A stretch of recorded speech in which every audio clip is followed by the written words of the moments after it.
Hey everyone, welcome to the first ever Gaslit Nation Make Art Workshop. I have been planning this, dreaming about it for so long now, and here it is. And I'm trying not to get overwhelmed with all the information that I want to share. Just remember, this is draft one of this workshop. So send me all your questions, send me all your feedback. We will meet again in a live virtual event in the early new year, like February and March, where we can just get together and spitball ideas. Bring me your projects, bring me your thoughts, bring me your insecurities, whatever you're working on, and we'll sort through it together. So this is just draft one. I can redo this later based on all the feedback I get. And do not be afraid to ask any questions whatsoever. My superpower that I attribute to any breakthroughs I've had in my work come from asking stupid questions.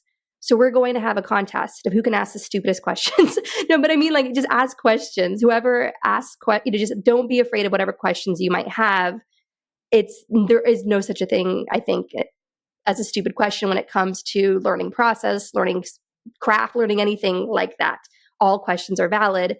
And to encourage that, out of all the questions that come in, I will choose one person at random to receive a signed copy of the Gaslit Nation graphic novel to really encourage you to just throw your questions out there. And I'm grateful for this opportunity. You have no idea how thrilled I am. I have studied so many artists across all types of art, from writers, actors, visual painters, sculptors. I've studied their biographies. I have a massive fascination in how the life and times of the artist shapes their work. That has inspired me in my own work. And I have no shortage of stories of human beings facing off with the machinery of fascism. And instead of succumbing to it, they made the choice of being subversive, of making their art, even if they chose to make that art in the dark when it seemed like there's zero chance of anyone ever experiencing that work but them. So that's how we know that art itself is intrinsically valuable. Art has always been a huge part of resistance. Civilization has come out of art, how we've expanded our minds, how we've evolved. Art is evolution. Art is a historical record. Art is a diary. Art is biography. Art is human rights. Art is our emotional collective. Like, you're speaking for others when you share your truth. When you find your voice, when you use your voice, you're helping free others to find their voice. And and it heightens your intuition, it heightens your sensitivity, it heightens your imagination, where you can see all sorts of possibilities, and it helps you become more sensitive to not only others but yourself, mostly, because you are your raw materials. And all the projects that I've worked on, they've all been autobiographical. Even though, Mr. Jones, as I've shared before in the show, Mr. Jones was vetted by a team of historians in the US, Canada, and Ukraine, including Timothy Snyder, who's been on the show many times. It's a historical work through and through. But for me personally, I can see my own biography in that film. I can see my own story of going from this idealistic little kid trying to take on, slaying this dragon of making this massive project, and how intimidating that was, and all the forces I had to go up against. So that, to me, is how Mr. Jones is autobiographical. I was working on a project that's going to come out in a few years on Eileen O'Shaughnessy, George Orwell's first wife and muse, who helped Orwell. She was instrumental in helping Orwell become the artist he always longed to be. He had such an intense passion and conviction inside of himself that he even ran from it by burying himself in the Imperial Police in Burma and so on. And she helped him come out. She was more Orwell than Orwell. She was like the original Orwell, what a champion, fierce fighter for the pen being mightier than the sword, and all the debates she'd engage in at school, and being among the first women at Oxford and so on. And working on her story helped me get out of a toxic relationship, because I met myself in that research and that work. And when I would get feedback from editors and development executives on my pages, they would make comments that would force me to think, that would force me to self-examine. So one thing that we have to embrace in making art, it's not only fun, it's not only good for you, it not only provides an escape from this world, so you can just go inside yourself and chill and turn off the noise and the threats and the danger.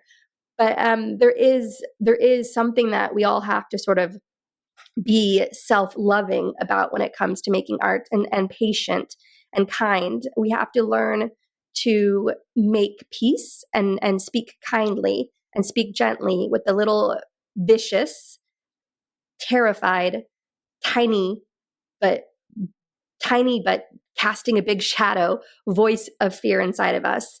And to me, that's a very big driver of procrastination. If you can make peace with that ingrained little tiny voice of fear inside of you that was put there, maybe through childhood trauma, through childhood conditioning, through the weighty expectations of the world, if you can go inside, if you can do that internal work and meet yourself peacefully, gently, patiently, and make friends and hold the hand and cuddle that little voice of fear and kind of bust its balls a bit gently, like with warm humor. If you can make friends with that voice, you overcome procrastination. Because procrastination, I really believe, based on experience, comes from not wanting to go inside, not wanting to face that because you're scared. You don't want to deal with that voice of fear. It's a tiny little vicious voice, but it casts a long shadow. And really, from my experience, having put in my 10,000 hours and having had years of false starts, years of procrastination, years of self-doubt, years of being in the fetal position, I assure you that once you know the craft, once you know the process, whatever works for you, and you've done the inner work just being self-love, self-acceptance, self-healing, and shining a light on all the dark corners of yourself to drive all that darkness out in a very gentle, patient way. And I know that sounds all like whatever you want to call it, therapy. It's self-care. It's self-care. It's self-love. If you can learn craft, if you can learn a process, creative process that works for you, that's gentle with you, and if you can self-love, if you can do those three things, you have no problem sitting down and doing art. No problem sitting down and producing. No, you could even could even try to commercialize it, get it out there in the world, sell it, show it in a gallery, put it on Etsy, whatever big dreams you have for yourself. I promise you, as somebody who has crossed over the mountain, I have no problem sitting down and writing a story. It's taken me a lot of self-work to get to that point. It's taken me a lot of exploration of craft and biographies of artists that I admire. And once I've come out the other side of that mountain, writing a screenplay from scratch, for instance, is like doing the dishes, but more fun. It's mechanical. It's something I can just sit down and do. Put one foot under the other. Put one foot in front of the other. It's not something that I run from. It's not something that feels intimidating. It's something that I do when I want to do it, when I need to do it for a deadline for a project.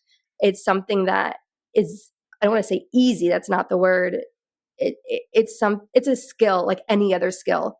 The only difference between you, for instance, and a Christopher Nolan is that he's learned a skill. Like there's nothing that he has that you don't have, because we're all innately born to be creative and see the eyes through the world of a wondrous child. Have that wondrous creative mind. That's why it's so cool to hang out with kids, because they have such a fresh way of thinking and they're so honest. We were all that way. So something along the lines tried to defeat that, conquer that, and tame it. And we have to sort of undo some of those shackles and free ourselves. And that can be scary work for some people. It certainly was for me. But so for those who have already done that work, great. And so I'm going to include some discussion points for those who have not. And maybe you might be turning off the Make Art workshop at this point, but I encourage you to stay with it, because anybody can follow these steps and produce whatever stories and in whatever form they want to. There's nothing special about artists. We're all artists. We're all human beings with extraordinary voices and stories to tell. All of us are equal. All of us are deserving of this. All of us matter. I'm really, as you can tell, I'm like talking over myself because I'm like tripping over my own shoelaces because I have so much I want to say on all of these points. And again, we will streamline this discussion moving forward in any way it might be useful to you all. So just give me feedback, give me questions, and we can continue with more workshops, with more discussions and live virtual events to help support each other through all this important, fun, engaging work of being creative, because we need our minds to be creative and free and our intuition to be strong and helping us sort of sort through all the nonsense out there.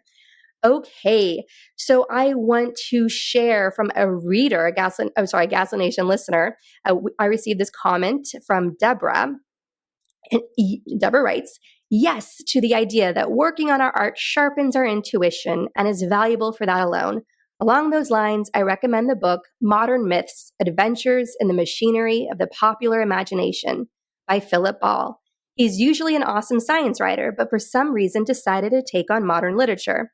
It's about how certain classics don't work as literature, but maybe because of that, succeed as influential archetypes. The book also talks about how those stories reflect our anxieties and how they morph over time. His insights into the connections between Frankenstein, slavery, and what we probably call AI now made me see stars for a couple of days. I will still fiercely love you if this question isn't included, but people who take your art workshop might find it useful. So we'll include a link in the show notes to Modern Myths, Adventures, the Machinery of the Popular Imagination by Philip Ball.